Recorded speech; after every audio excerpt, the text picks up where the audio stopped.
Undoubtedly, if you're a bandwagon listener and you ever marched with a field show-oriented band, or for that matter with a parade band, in fact that makes it even more likely that you have a list of your own band's oldies but goodies that perhaps you also have a love-hate relationship with.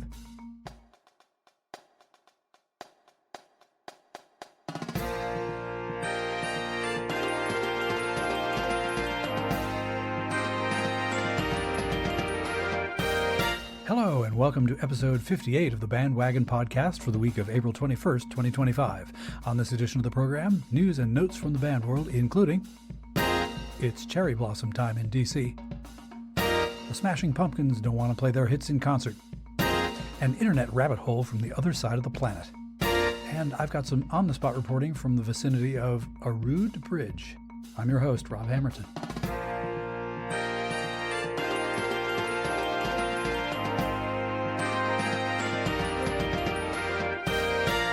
Hello, dear listener. I love it when I can use the teaser intro narration to obfuscate, as the car talk guys used to say on the radio. Yes, you are listening to the podcast you thought you were. There will be band content, never fear. But why give everything away in the first 45 seconds? So, fold up your performance floor coverings, and away we go. Let's play the first strain.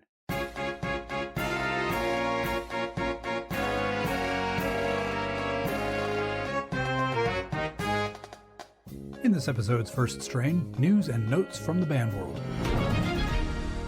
Dateline, Washington, D.C. Saturday, April 12th was the date of this year's National Cherry Blossom Festival Parade. Participating bands included Bay High School Marching Band from Panama City, Florida, Chattahoochee High School Band from Johns Creek, Georgia, Creekview High School Band from Canton, Georgia, D.C.'s Different Drummers from Washington, D.C., Denham Springs High School Band from Denham Springs, Louisiana, Eastern High School Band from Washington, D.C., George W. Jenkins High School Band from Lakeland, Florida, Horizon High School Band from Winter Garden, Florida, Long Beach High School Marching Band from Long Beach, Mississippi, Martinsburg High School Band from Martinsburg, West Virginia, Pebblebrook High School Band from Mableton, Georgia, Pike Road High School Band from Pike Road, Alabama, and West Carteret High School Band from Morehead City, North Carolina. The 4-week-long festival attracts more than 1.5 million people to the D.C. area to enjoy diverse and creative programming promoting traditional and contemporary arts and culture, natural beauty, and community spirit. The National Cherry Blossom Festival commemorates the 1912 gift of 3,000 cherry trees from Mayor Yukio Ozaki of Tokyo to the city of Washington, D.C., and celebrates the enduring friendship between the people of the United States and Japan. Dateline, College Station, Texas. Credit on this story to the reporting and writing of Jordan Green at the Longview, Texas News Journal. For 149 years, the largest collegiate military marching band in the United States, the Fightin' Texas Aggie Band at Texas A&M University, has been led by men. That has now changed. Natalie Holder, a Texas A&M senior biology major from Longview, Texas, will be the first woman to serve as the combined band's drum major this fall. Holder began playing the bassoon in the 5th grade, which is unusual, and in high school she earned a spot in the Texas All-State Band. All Texas A&M band members are also members of the Corps of Cadets, a Texas A&M tradition designed to mold students into disciplined leaders. Under that organizational structure, the Corps of Cadets includes individual artillery and infantry bands. During the 2024-2025 school year, Holder served as the artillery band sergeant major, a role in which she oversees accountability and scheduling. While she is the first female drum major of the combined band, women have served as drum majors of the artillery and infantry bands. Holder said, quote, "The fact that I had overwhelming support from the band directors and my fellow bandsmen from the beginning of my candidacy is a testament to how much the dynamic has changed since women were first allowed in the band." Holder's parents, grandfathers, and great-grandfathers are all Texas A&M alumni. And that's news and notes from the band world for this week. If you have a news item you think should be included in this segment, send me a link via email to heybandwagon@yahoo.com. Now we'll take a quick water break and meet you on the other side. Hope you'll stay with me.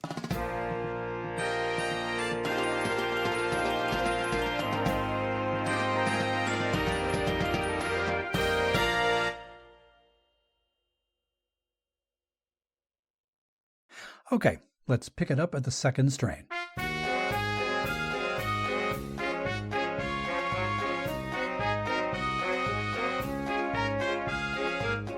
In this week's second strain, a couple of thoughts about band repertoire as viewed through the lens of the Smashing Pumpkins. Recently, I was pruning my web browser's lengthy list of accumulated bookmarks. Yeah, all the ones that I'm quite sure I'm going to get back to, and then life careens onward and I don't. And I happened upon an article posted on the NME website. NME bills itself as the world's defining voice in music and pop culture, breaking what's new and what's next since 1952.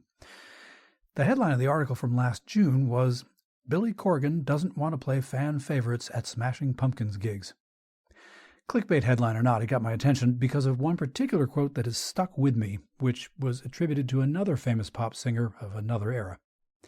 To be clear, Corgan, who is the Smashing Pumpkins co-founder, was quoted as saying he doesn't want to exclusively play fan favorites at his shows. Ahead of their summer tour of the UK, Corgan said that he had no plans to, quote, appease fans by playing Smashing Pumpkins' most famous songs every night. Quote, I don't play any songs I don't want to play. I don't care if they're a classic or not. If I don't want to play it, I just don't play it. I don't put that on the audience like, well, I've got to play this one for you. I think that's kind of cheese. Corgan continued, explaining that he'd rather incorporate some lesser-known tracks into the performances in the hopes that it would not only be more interesting for devoted fans, but also might inspire newer listeners to explore the Smashing Pumpkins catalog. Later in the interview, he said he thought musicians can't, quote, live in the past by only repeating their most famous releases. He also added that doing that would inevitably lead to the downfall of any act. Quote, it's the death of any artist. Naturally, the article's headline, along with a subheadline that included that last death of any artist quip, made Corgan sound perhaps a little more jaded and curmudgeonly than he really might be. Even so, as I mentioned before, I was reminded of a quote that is attributed to the late country and pop singer Kenny Rogers, who himself was an artist with more than a few hit songs that audiences would have expected to hear at one of his live concerts, no matter what. The Rogers quote goes something like, as long as I give audiences their favorites, I can do anything else I want for me. In fact, I first heard that one when I was in college during a marching band techniques class discussion about programming band field shows. The college band I marched with, famously, definitely had a few old favorites that it could go to in a pinch and be guaranteed a rapturous audience reaction, even if some of the actual band members were a little tired of them, having perhaps played them in some form over and over again. For us at UMass, well, the 1812 Overture was one, New York, New York, Alexander's Ragtime Band, Malaguena, and in fact, John Philip Sousa's Stars and Stripes Forever was our closer for every halftime show during my junior and senior years. So whenever I hear the thing, as much as I like it, I do kind of flash back to our nicknames for it. Scars and Scrapes, Stars and Gripes.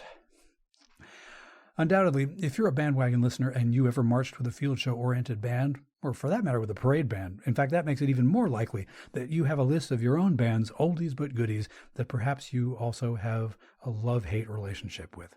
Hey, call to action. I'd love to hear what those are sometime. One of my other favorite pop singers, the great James Taylor, has spoken about this effect, this phenomenon of having audiences expect certain songs, and if they don't hear them, they walk away a little disappointed. In many interviews, Taylor has noted that he's lost track of how many times he's publicly performed songs like You've Got a Friend, Shower the People, or Fire and Rain. Usually, he has expressed those thoughts with a rueful smile and a bit of feigned good-natured impatience. After all, his catalog contains some genuine hidden gems, songs that never made the radio for, well, radio reasons, but which are examples of brilliant songwriting. But he's made note of all this with an underlying understanding that those songs are a large part of what got him famous enough to then be able to go and play other items that wouldn't make the radio, but which make him happy. Music history, in fact the performing arts generally, is littered with examples of this. Sir Arthur Sullivan wished that his sacred choral anthems and his larger orchestral works were what made him a household name in 19th century England, but he will forever be attached to those dozen or so operettas that he wrote with William Gilbert. Leonard Nimoy wrote an entire book that fretted about whether his work as Mr. Spock would limit the variety of any future acting roles he might be offered. Yeah, another Star Trek reference. Comes with the price of admission here, I'm afraid. And different artists struggle with this in different ways. Some are resigned to it, some hate it, some work with it, understanding that audiences do have favorites, and that a lot of performers never get to the point where they even get to consider the question of giving an audience its favorites. So, when we're putting together the repertoire list for the upcoming summer and fall performance season of the community band I get to conduct, we very often go through last year's repertoire, come to Stars and Stripes or Carmen Dragon's America the Beautiful arrangement, or a show tune medley or other kind of fluffy pop music selection that we knocked out last year in about one rehearsal and recognize may not be exactly Maslanka or Persichetti, and we look at each other and say, yep, gotta do it, leave it in.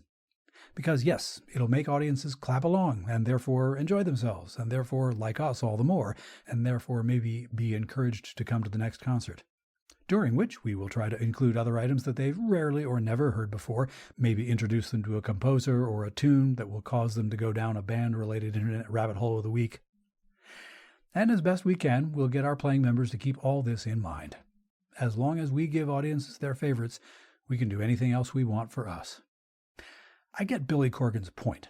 It's important to expand audiences' musical exposure. If you only play what people know well, the art form doesn't go anywhere. I also do not have an interest in dumbing down the culture any further than it already can seem sometimes. I wish late-night TV talk shows would platform string quartets or progressive jazz groups or opera singers, but it's not going to happen. Maybe in the days of Ed Sullivan it did, but certainly not now. Popular entertainment has a tendency to play it safe, to only do what is guaranteed to be successful, at least according to the understanding of the suits in the corner offices, who sometimes appear not to get out much. It's why American movie studios seem intent on remaking old movies and creating sequel trilogies.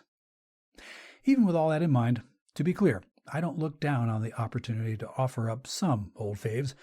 No corner office suit determines what my community band plays, so every so often it will be Michael Markowski's Brooklyn Air or something similar. And anyway, those old familiar marches and band standards don't take too long to whip into shape in rehearsal before we fling them out there on the town common. All right, let's observe a fermata. And then on the other side of that, I've got some on-the-scene reporting for you. Time to go earn some journalism major cred. Hope you'll stick around.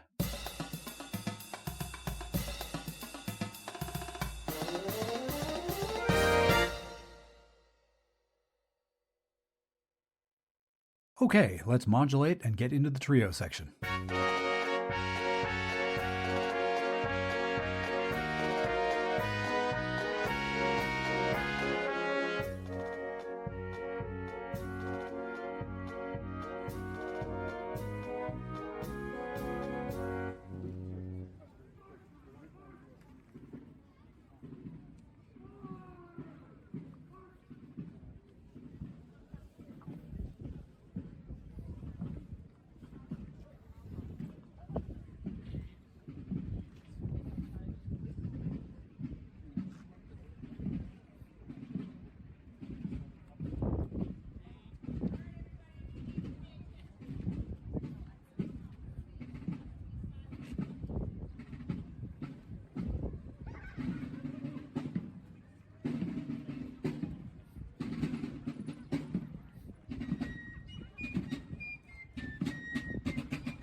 This week in the trio section, I'm coming to you live from, well, not really, but the magic of audio editing is indeed magical.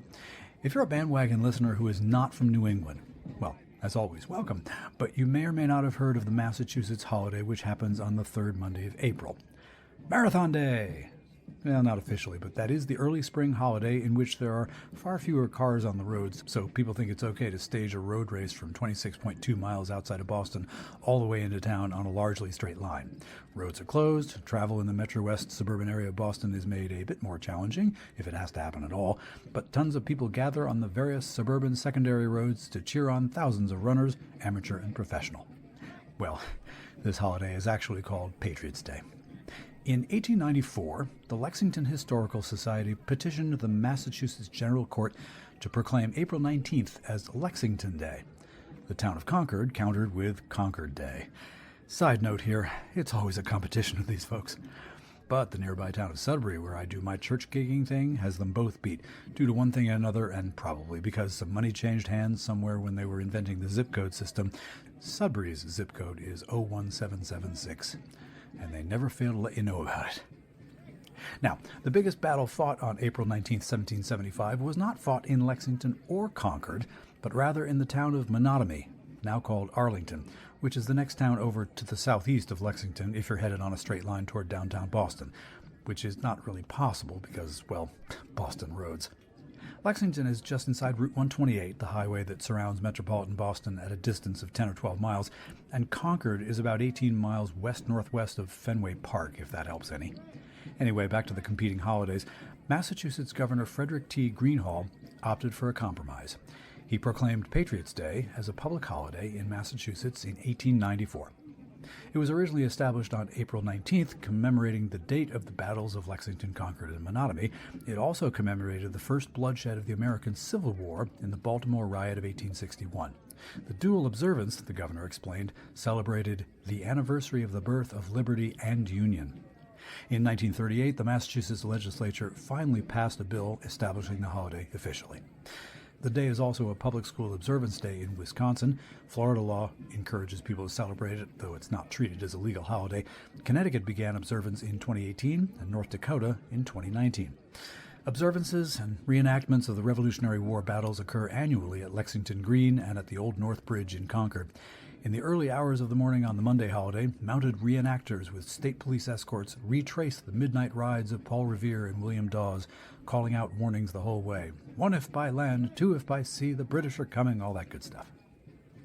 The Boston Marathon, which has been run every Patriots' Day since April 19, 1897, except in 2020 and 2021, the COVID era, links the Athenian and American struggles for liberty. And now you know the rest of the story about why a marathon on that day. I talk about all that here, both for story context and recognizing that in other parts of the country, local historical events are often given far more emphasis in school curricula than are the battles of Lexington and Concord. Whether it's the Alamo or Civil War battles or whatever, local history is important.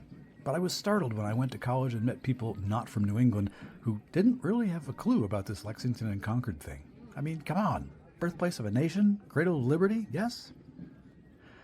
Local bias. So, all this talk about Patriots' Day and the marathon and reenactments, and yet this week the Trio section chronicles an event which does involve similar road closures and inconveniences and historical milestones, but it will only have happened this one year. The organizers have promised this. It is, again, the 250th anniversary of that flashpoint, the start of the American Revolution. And the people of Concord saw it coming and planned accordingly. All kinds of events were planned: performances, exhibits, reenactments, food trucks, and, of course, a parade. Concord, like Lexington, is an intriguing mix of rather wealthy neighborhoods and pristinely preserved historic sites having to do with the American Revolution. And because it's a town established during the very early history of the American colonies, it is in fact 390 years old, so 10 years from now, heads up, we could be doing this again. Its roads are, or at least appear to be, laid out based on where the cows went. So, this parade's line of march traversed a parade route that quite honestly looked like, well, are you familiar with the comic strip Family Circus? It was particularly popular in the 1970s and 1980s. It featured a suburban family in the neighborhood they live in. On Sundays, the comic strip was often just one huge panel instead of several small ones. One of the classic Family Circus gags was the family's young boy being sent next door to borrow something from the neighbors, but on the way the boy gets distracted and swerves from one neighborhood attraction to the next: playground, neighbor dog, passing postman, climbable trees. And the cartoon drawing traces his path with a dotted line that goes hither, thither, yon, back to hither, past yon again, and finally makes it to the next door neighbor's house. What should be a 10-yard straight path becomes a 50-yard path that looks like a tangle of sewing thread. Anyway, because this past Saturday morning's parade was part of a commemoration of those battles in 1775, the line of march included the standard Concord staples: reenactors in Revolutionary War-era garb, occasionally pausing to unleash volleys of musket fire, and musically, fife and drum corps, groups of 4 or 5 or 6 or 10 or a dozen musicians similarly dressed, playing early versions of what would eventually be piccolos, and field drums, bass drums played with wooden mallets, and snare drums whose dimensions give them the look of floor toms, ornately decorated with intricately painted trim and yarn cords. The Southwest has mariachi bands. We up here, we got this. The fife and drum corps thing was as close to a marching band as 1775 ever got, really. In Massachusetts, when the need arises, a pack of those are always ready and waiting to join the fray, not unlike that morning 250 years ago, albeit with less gunfire. On Saturday morning, they came from Concord and Bedford and Lincoln and Sudbury and Stowe and Westford.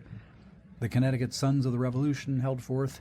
The Middlesex County Volunteers Fife and Drum Corps led off the parade, and man, were their percussionists tight and their fifes in tune and in glorious three-part harmony. But, as this is the year 2025, Concord also had access to more modern forms of musical parade units, and they were in full evidence also. The United States Naval Academy sent its Drum and Bugle Corps to play some of the service anthems. The West Point Academy sent a delegation of buglers and drummers. The nearby Fenn School brought a Navy Blazer-bedecked crew of 4th through 8th grade bandos playing Louie Louie, and that was great. The Concord-Carlisle Regional High School Band, which was just starting its spring vacation week, nonetheless brought a second-line New Orleans street party feeling to the downtown. And part of the reason why I was on the grounds for this event, the step-off of which was at 8:30 in the morning, and the predicted attendance was well over 100,000 people, so get there early. And by the way, the roads in town would be closed starting Friday afternoon, so you weren't driving in. Access came by catching early morning commuter rail trains, or by scoring parking spots in satellite parking lots and taking shuttle buses into town. But in any case, good luck getting a proper parade watching spot unless you started out at stupid o'clock in the morning. And boy, howdy did I. Where was I? Oh, yes. A large part of the reason I attended this event was because my nephew was marching with a slightly scaled-down springtime edition of the Minuteman Marching Band, the aptly named for the day unit from UMass Amherst. In case you need a refresher about that, in the mid-1770s, the American colonists formed militias that they nicknamed Minutemen for their ability to be ready to march, muster, and fire off their muskets at a minute's notice. The state's flagship university adopted the nickname Minutemen and Minutewomen for their sports team mascot after determining that the previous nickname was problematic. It had been the Red Men. Yeah, let's find another way to celebrate New England's various Native American peoples, can we? So we did. And someone in the Concord Parade Organizing Committee had a brainstorm. Let's get the Minutemen. And UMass Amherst came through in the clutch. As did a great many other non-musical organizations, and individuals as well, bearing all manner of homemade signs suggesting that, with respect to the current state of unrest in our country, well, the folks of Concord and Lexington and Arlington and Massachusetts generally, and New England historically have had a certain amount of experience with this whole civil disobedience thing, and maybe there are some folks who ought not give us a reason and or an excuse to prove our prowess again. Don't threaten us with a good time. It was a remarkable celebration to put on in this particular moment in American history. A bit of perspective, a bit of living in the past, well, celebrating the past, and a whole lot of music, mainly band music, of whatever era. And as an added bonus, the forecast originally was for rain. But at long last, in this weird meteorological New England spring season, it was shirt sleeve and sunblock and cotton candy and fried dough weather. I don't always see every occurrence as, it's a sign, but I will happily accept that one. And so, I think, will all the marchers. Again, thank you, dear listener, for indulging my journalistic streak and my impetus to be worthy uncle. I do expect next week's trio section to return to the interview format after a little bit of time off. But hey, this sort of parade only happens every 250 years. After this short break, we'll hop over to the other side of the world.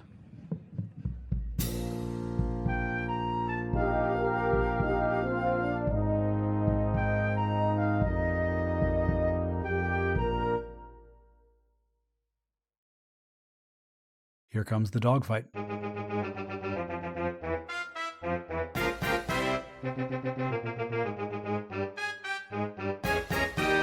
This week's dogfight is another band-related internet rabbit hole of the week.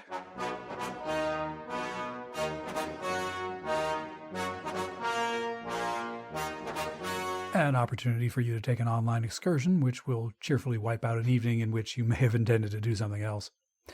This week's Rabbit Hole of the Week sucked me in, thanks, as always, to the makers of the YouTube Recommended for You column of video links next to the video that I was actually watching.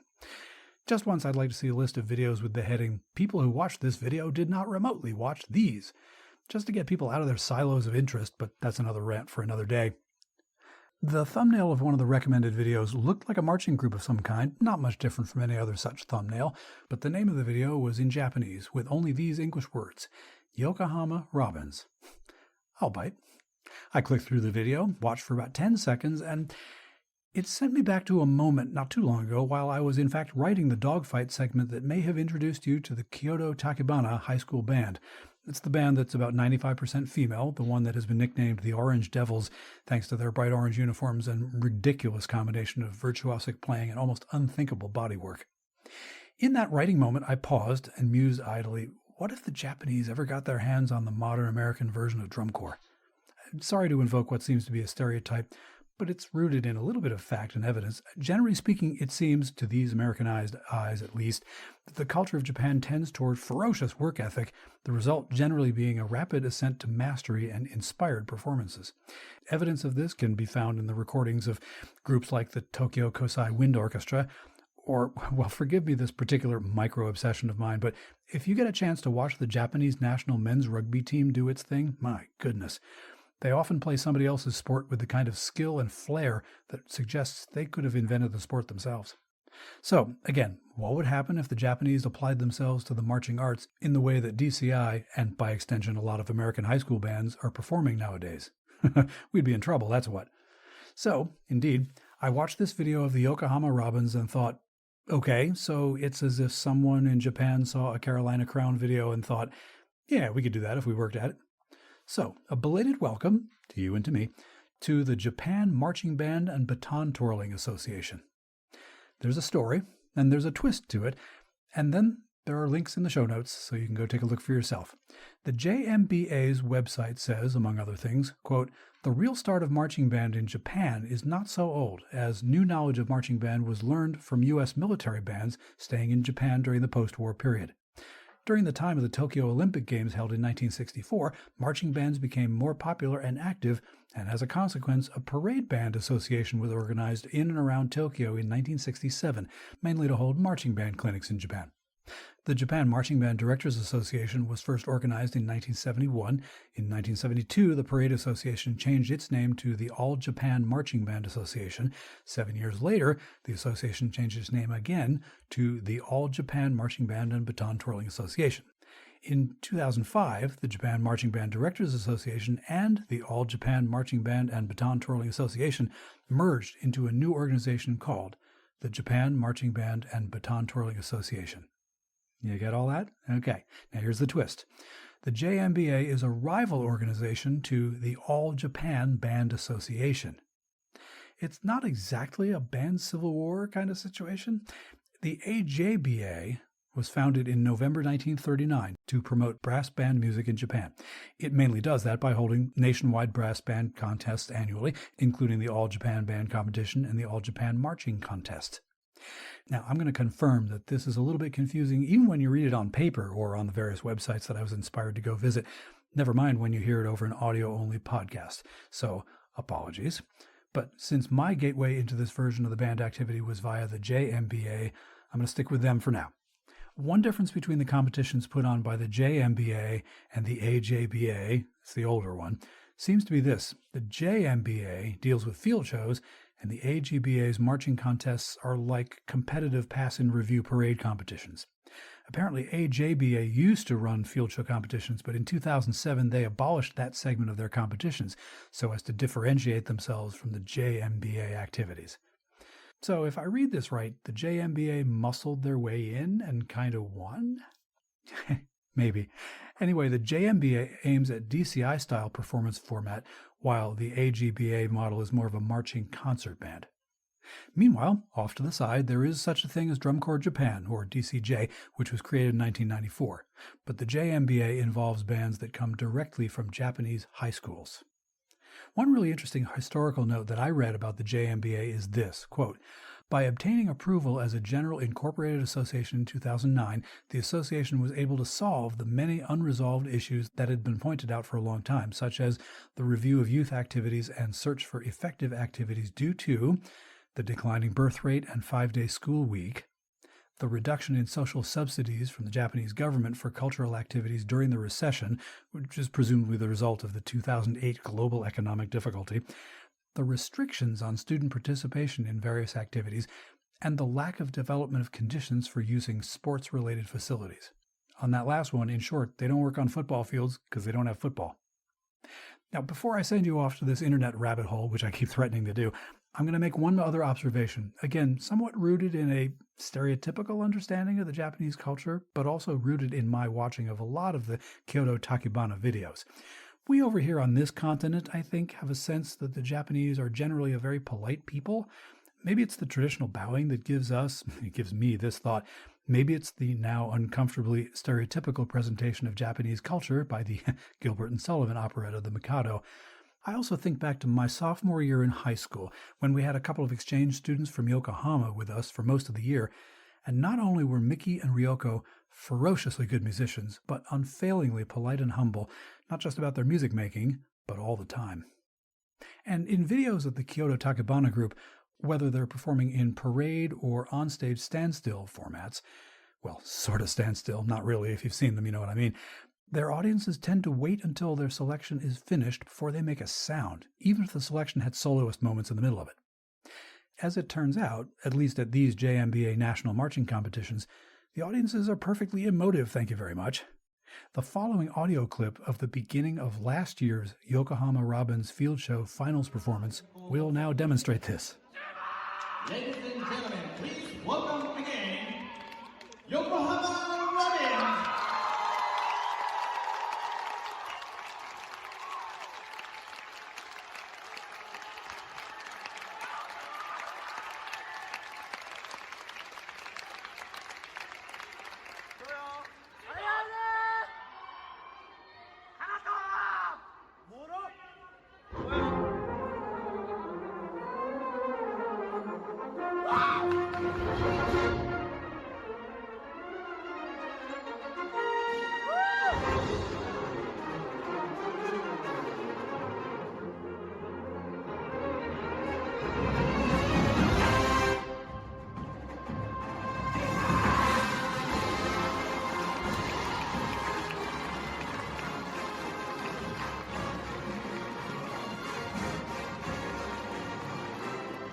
I just found this one particular little detail of the Japanese competitive marching activity interesting and maybe faintly ironic. There was a time when American drum corps audiences were famous for shouting encouragement to the performing groups during mezzo piano passages in the middle of the show. I mean, unruly, like as expressive as pro football crowds. In the last, I'd say 15 or 20 years, DCI finals audiences have gotten past this unfortunate trait, but for a long time I did think of it as a specifically American one. Not necessarily an ugly American trait, but sometimes characteristically loud and bouncy.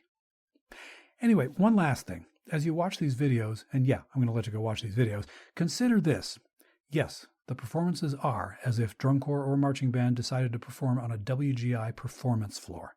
And yes, the instrumentation is sometimes all brass, and sometimes saxophones are involved, and sometimes other woodwinds as well. But always, these are not DCI memberships, which is to say age 16 to 21, high school but mostly college age. These bands are high school bands. So you can watch those videos and then pause to catch your breath at that idea. I imagine it's the same feeling that English cricketers have when Australia or other countries take the sport that they invented and beat them over the head with it. Except that you will enjoy watching these kids work, I think. Speaking of catching your breath, let's pause to do that, and then we'll wrap things up for this week. Thank you for continuing to listen. To wrap up this week, let's take the CODA.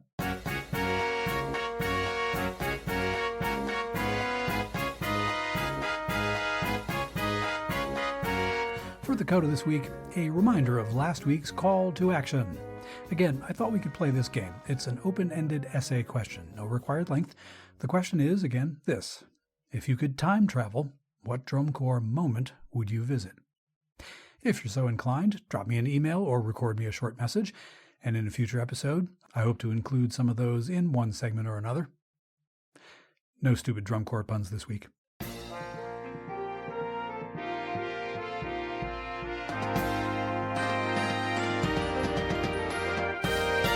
That's BandWagon for this week. Thanks as always for downloading and listening.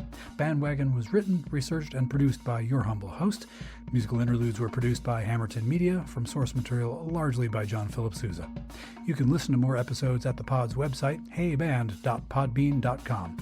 Please give me feedback. Let me know what you like or what you think might change. You can do that using the email address heybandwagon@yahoo.com. or leave a 90-second voice message by going to speakpipe.com/heybandwagon. Be aware that I do reserve the right to include your message on the podcast unless you say otherwise. Those contact links and links to this week's news items and conversation topics can be found in our show notes, as can a link to BandWagon's merch store, thanks to the good folks at TeePublic, and there's another sale coming, 35% off from the 23rd to the 27th of this month. Please share the show on social media, and thanks to those of you who have done that repeatedly. Word of mouth really is the best recruiting tool. And to keep up with the pod every week, subscribe to BandWagon on the Podbean app, Apple Podcasts, or wherever fine podcasts are sold. For now, stay in touch, stay in tune, and we'll do this all again next week. I'm Rob Hammerton. By the rude bridge that arched the flood, their flag to April's breeze unfurled, here once the embattled farmers stood and fired the shot heard round the world. With some form of band present, because that's how they used to do war.